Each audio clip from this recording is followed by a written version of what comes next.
Welcome again to Joe Stonner Boxing. Now, I made a video yesterday about the David Adelaide Fabio Wardley fight. I'm looking forward to it. It is on the undercard of the circus act that is Tyson Fury versus Francis Ngannou. But it's not the only good heavyweight tussle on the undercard, because I've got to be honest, as much of a farce as the main event is to me, the undercard's really, really good. Go and have a look at it. I think it's nearly all heavyweights, if not all heavyweights. Every single one's a heavyweight. But the one I'm thinking of today, I'm going to talk about today, is Martin Bakole against Carlos Takam, because I think that's got the potential to be another really good tussle. Now, there's a big difference in age between the two. Bakole is 30, supposedly 30. He looks a bit older. Suspicious? I don't know. Takam is listed as 42.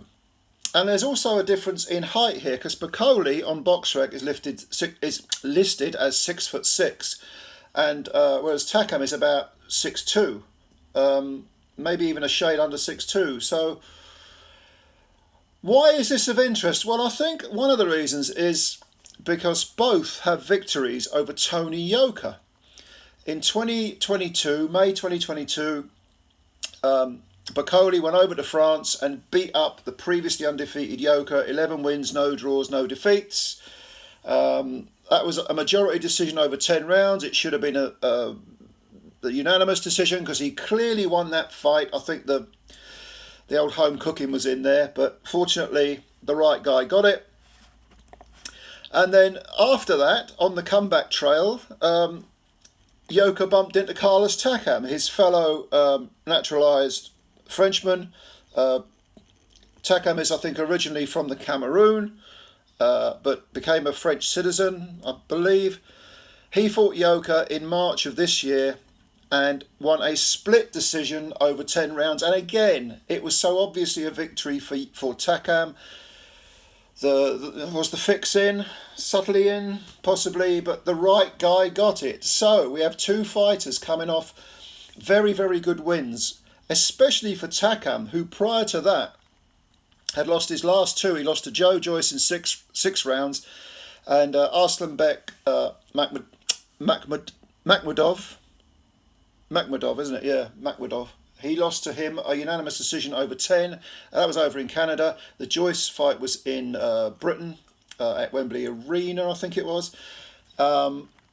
And he's had a few good wins before that, like Jerry Forrest, who can be a threat. He won a unanimous decision over him. And he did the usual suspects, like Senad Gashi. He did him in 7 rounds. A guy called Craig Lewis over in America, he beat him. Unanimous decision. Fabio Maldonado got done a unanimous decision. So, of course, if we go way, way back, we've got Derek Chisora knocking out. This is in 2018. Derek Chisora knocked out Takam, but was losing that fight. Joshua stopped him a little bit prematurely, I thought, in 10 rounds. So we know all about Carlos Takam. He is a tough, never say die, never quit guy. And the victory over Yoka really revitalised his career. But like I say, he is 42. And he's currently got a 40 wins, 28 KOs record with 7 defeats, 4 by stoppage and a draw. Now, Bakole is not undefeated either, because he has 19 wins, 14 by stoppage, 1 defeat. And the defeat was back in 2018. He got stopped in the 10th and final round by Michael Hunter. He wasn't in the fight at all. He wasn't at the racist. He did say he had a bad shoulder, an injured shoulder in that fight, which is why he got stopped. That may be true, but since then he's gone on a big winning run of, I think it's about 8 or 9 fights. He beat Marius Vac, stopped him in 8, which was a good win back in 2019. Vac is just collecting, paychecks now, but back then he had a little bit left. Kevin Johnson, he stopped him in 5 rounds. Johnson was a very late replacement. That was in Newcastle back in 2019. And Johnson, yeah, he's a journeyman now, but you know what I mean. He came in late, but it's a decent enough win. The one fight I thought he lost since losing to Michael Hunter was against Sergey Kuzman. That was in 2020. He won a unanimous 10-round decision, but I got to be honest, I thought Kuzman beat him. And strangely enough, I think Kuzman was coming off a defeat to Hunter as well.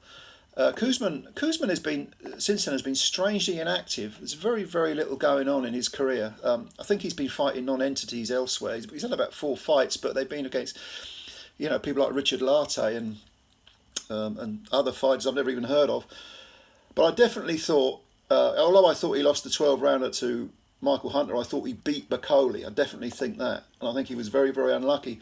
But nevertheless, Bakole's gone on. And the Yoka fight, which was 2 fights ago, since then in April of this year, he had a fight against a guy, I can't remember the name of the guy, Szerewód-Brzezinski. I think he was a Polish fella, but don't quote me on that, I could be wrong. He stopped him in 3 rounds. But the Yoka fight, even though it was a majority decision, was clearly a win. It should be a proper win, a unanimous decision, wide win. So you've got, here he is, 30 years of age, presumably in the prime of his career, and you would think he would beat Takam. But as we know, the old cliche is styles make fights. And I think the styles blend perfectly to promise us what's going to be a pretty damn good fight. Now, I think what we'll see is, and I think this is a 10 rounder, not a 12 rounder. I could be wrong about that. I should have checked beforehand. But I think it's a 10 rounder. I think what we'll see is we will see Takam doing what he always does, which is trundling forward, throwing huge hooks, trying to put the pressure on Bakole, trying to drain his resources mentally and physically. We always say that it's the mental game when you put pressure on someone as well as the physical game. I think Bakole will probably be forced to sort of counter punch, even though he's bigger in terms of dimensions, in terms of height.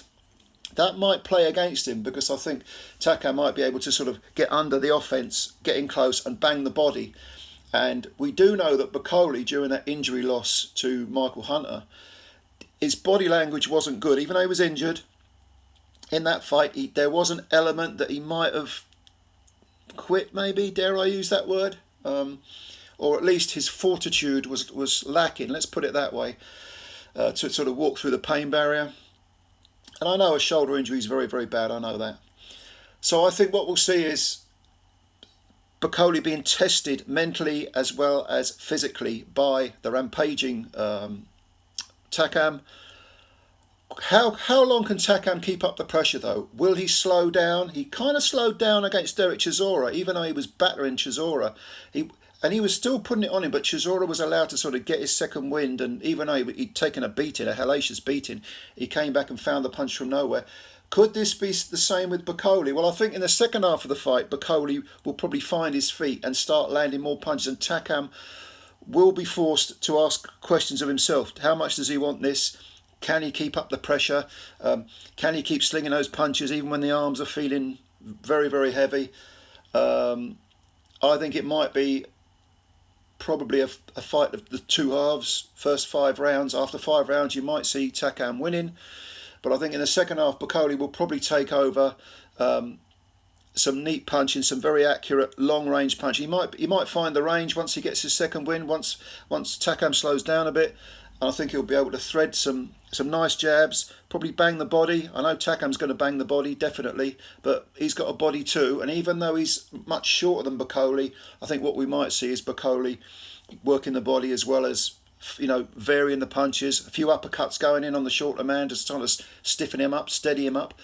I see Bakole taking over in the second half of the fight and winning a decision, roughly 116, 112, 115, 113 I definitely see him winning. I don't think he's going to stop Takam. I could be wrong, because he does hit hard. 14 knockouts in 19 wins. But I think definitely in the first half of the fight he's going to have to walk through a bit of fire, because Takam will be looking to take his head off, bang to the body, sap his energy. But I see Bakole hanging on. Maybe that's an exaggeration, hanging on, but working his way back into the fight over the second half of the fight and winning a close decision. So that's my pick, Bakole to win a close decision over Takam. What's your opinion? What's your who are you picking? Why are you picking them? Leave comments below. What do you think? If you're new to this channel, you can subscribe. That would be a big help. Hit the subscribe button. Hit the like button as well for us. Spread the word about Joe Stunner Boxing. I'm looking forward to reading your comments, and bye for now.